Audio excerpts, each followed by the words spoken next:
السلام علیکم، میں محمد مدثر نذور جو آج حاضر ہوا ہوں ایک بہت ہی اہم موضوع پر بات کرنے۔ آپ نے دیکھا ہوگا کہ پاکستان میں ایک ڈرامہ جو کہ بہت عروج پر ہے، وہ کیوں دکھایا جا رہا ہے، کس لیے دکھایا جا رہا ہے، اس کے پیچھے کا راز کیا ہے، اس کے پیچھے کی کہانی کیا ہے، وہ اس کی وجہ سے ہونے والا کیا ہے، آج ہم ان سب پر دیکھیں گے۔ یہ کہانی 13ویں صدی کی ہے، جب جنگیز خان کی قیادت تھی۔ جنگیز خان کی قیادت میں بنگال سے نکلنے والے بنگالیوں نے بہت سے علاقوں پر حملے کیے اور بہت سی جگہ کو فتح بھی کیا۔ فتح تو انہوں نے کی، لیکن انہوں نے ساتھ میں بہت زیادہ تباہی بھی مچائی۔ فتح کرتے کرتے یہ خوارزم کے علاقے میں جا پہنچے، جو کہ اس وقت بہت ہی بڑی سلطنت تھی اور بہت پاورفل سلطنت تھی۔ انہوں نے اس پر بھی فتح حاصل کر لی۔ جب انہوں نے خوارزم کے علاقے پر فتح حاصل کی تو وہاں کا ایک قبیلہ چھپ کر بھاگ نکلا۔ اس قبیلے کا نام کائی قبیلہ تھا اور اس کا حکمران سلمان شاہ تھا۔ سلمان شاہ کے 4 بیٹے تھے اور تیسرا بیٹا جو کہ ارطغرل، جس پر یہ پوری کہانی بنائی گئی ہے۔ انہوں نے بہت سی جگہ پر ہجرت کی اور ان کے پاس لگ بھگ کچھ 400 خاندان تھے۔ یہ ایک جگہ سے دوسری جگہ ہجرت کرتے رہتے تھے۔ ہر ریاست کی طرح ان کے قبیلے میں بھی کچھ غدار تھے جنہوں نے سلمان کو مارنے کی بہت بار کوشش کی۔ کچھ تو سلمان شاہ کے اپنے ہی تھے جنہوں نے اس کو مارنے کی کوشش کی، لیکن ایسا نہ ہو سکا۔ ہجرت کرتے کرتے رستے میں ایک دریا آیا، جس کو عبور کرتے کرتے سلمان شاہ ڈوب گیا اور وفات پا گیا۔ اور پھر سلمان شاہ کی جگہ اس کے بیٹے ارطغرل نے سنبھالی اور اس کو ان کے قبیلے کا سربراہ بنا دیا گیا۔ اس کے بعد کچھ یوں ہوا کہ سلمان کے 4 بیٹوں میں سے 2 بیٹے الگ ہو گئے بڑے، اور سلمان کے چھوٹا بیٹا اور ارطغرل الگ سفر پر نکل گئے۔ انہوں نے اپنی ہجرت جاری رکھی اور انہوں نے ترکی کی طرف اپنا سفر شروع کر دیا۔ اس وقت ترکی بہت ہی اچھے حالات میں تھا، اس لیے انہوں نے سوچا کہ وہاں جائیں گے تو ہمیں ایک بہترین زندگی مل جائے گی۔ اس وقت وہاں کا بادشاہ علاؤالدین تھا جو کہ ایک مسلمان تھا۔ ہجرت کرتے کرتے انہوں نے رستے میں ایک ندی کے پار دیکھا کہ 2 فوجیں آپس میں جنگ کر رہی ہیں۔ انہوں نے دیکھا اس میں ایک فوج علاؤالدین کی فوج تھی جو کہ مسلمان تھا، اور دوسری فوج سننے کے مطابق بنگالوں کی فوج تھی۔ بنگالوں سے تو یہ پہلے ہی کافی غصہ تھے، تو انہوں نے علاؤالدین کی فوج کا ساتھ دیا اور علاؤالدین کی ہارتی ہوئی جنگ کو فتح میں بدل دیا۔ اس وقت ان کے پاس کوئی 400 کے قریب سپہ سالار۔ علاؤالدین نے ان کی فوج سے خوش ہو کر ان کو اپنی سلطنت میں جگہ دے دی اور ان کو ایک اونچے پہاڑ پر مقام دے دیا جہاں پر یہ اپنا ٹھہراؤ کر سکتے تھے، اور ان سے ایک معاہدہ کیا گیا کہ کسی بھی جنگ میں یہ علاؤالدین کی فوج کا ساتھ دیں گے۔ وقت گزرتا گیا۔ اس کے ساتھ ساتھ ارطغرل کا ایک خواب تھا۔ اس نے اپنے خواب میں دیکھا تھا کہ ایک چاند ہے بہت بڑا اور ایک درخت ہے۔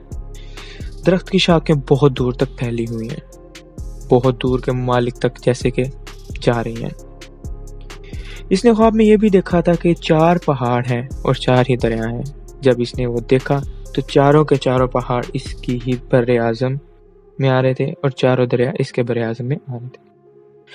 اس کے بعد انہوں نے کوئی 600 سال تک حکومت کی۔ اس کے بعد ارطغرل غازی چل بسا۔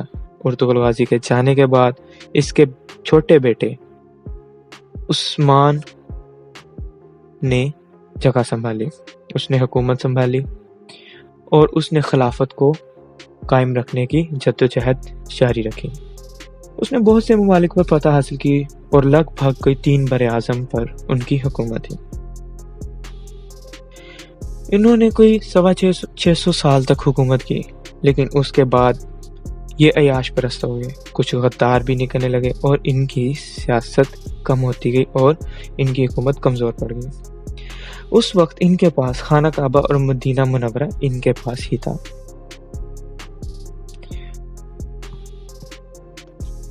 اس کے بعد دوسرے ممالک نے ان پر حملہ کیا۔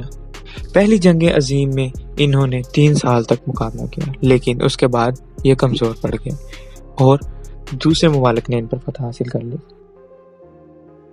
جب انہوں نے ان پر فتح حاصل کی تو ان کے درمیان ایک معاہدہ طے پایا جو کہ بہت ہی خوفناک ثابت ہوا ان کے لیے۔ اس معاہدے کے مطابق ترکی میں خلافت ختم کر دی جائے گی، یعنی اسلام کا کوئی نام نہیں لے گا، یہاں تک کہ یہ بھی معاہدہ طے پایا کہ ترکی میں کوئی اذان نہیں دی جائے گی۔ ترکی کو بہت سے حصوں میں تقسیم کر دیا گیا اور یہ بھی معاہدہ طے پایا کہ ترکی کسی قسم کا کوئی بھی ذخیرہ نہیں نکالے گا اور ترکی کے جتنے بھی ذخائر ہیں وہ سارے دوسرے ممالک لے جائیں گے۔ اس کے بعد ایک اور معاہدہ طے پایا کہ ترکی کے ساتھ جو بہت بڑی بندرگاہ لگتی ہے، ترکی کے سمندر پہ جو بندرگاہ ہے، اس کو دنیا کی ملٹی نیشنل بندرگاہ بنا دیا گیا، یعنی اس پر سے گزرنے والے کسی بھی بحری جہاز پر کوئی ٹیکس لاگو نہیں ہوگا۔ اب سوال یہ پیدا ہوتا ہے کہ اس کے پیچھے مسائل کیا تھے۔ یہ معاہدہ طے پایا جو کہ 1923 سے لے کے 2023 تک طے پایا تھا، جو کہ کچھ ہی سالوں میں ختم ہونے والا ہے۔ اب طیب اردغان نے یہ ڈرامہ سیریز کیوں چلائی ہے؟ وہ دنیا کو یاد دلانا چاہتا ہے کہ معاہدہ ختم ہونے والا ہے اور طیب اردغان اور ترکی اپنا حق لے گا۔ اب وہ اپنا حق حاصل کیسے کرے گا یہ اب دیکھنا ہوگا۔ سب سے اہم بات یہ ہے کہ جب یہ واقعہ رونما ہوا تھا تب مسلمان کیوں چپ تھے؟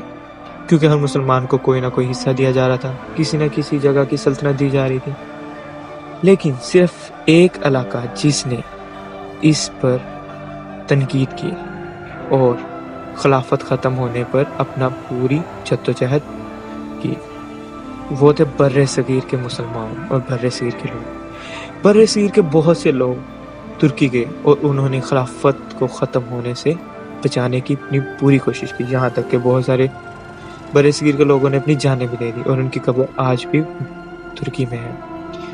ترکی ہمیں کیوں اتنی اہمیت دیتا ہے؟ کیونکہ ان کو پتا ہے کہ بر صغیر کے لوگ ہی تھے جنہوں نے اس وقت بھی ہمارا ساتھ دیا تھا، اور جس طرح پاکستان میں آج بھی اس ڈرامہ سیریز کو اہمیت دی جا رہی ہے، دیکھا جا رہا ہے، تو اس سے یہ لگتا ہے کہ پاکستان ابھی بھی ترکی کے ساتھ ہے۔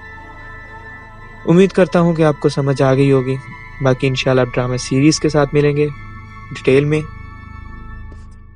جلد ملتے ہیں۔ اللہ حافظ۔